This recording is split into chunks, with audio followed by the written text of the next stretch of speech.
এই জালে বসে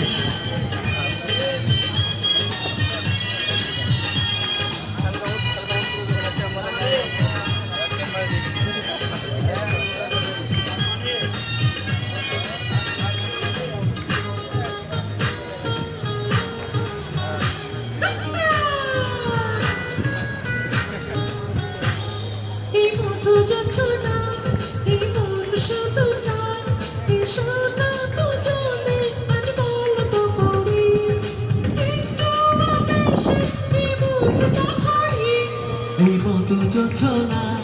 এই মন শুধু চায় এসো না দুজনে আজ গল্প করি একটু বেশি এই মনটা ভরি এই মধু যোছনা এই মন শুধু চায় এসো না দুজনে আজ গল্প করি আচ্ছা হবে নাকি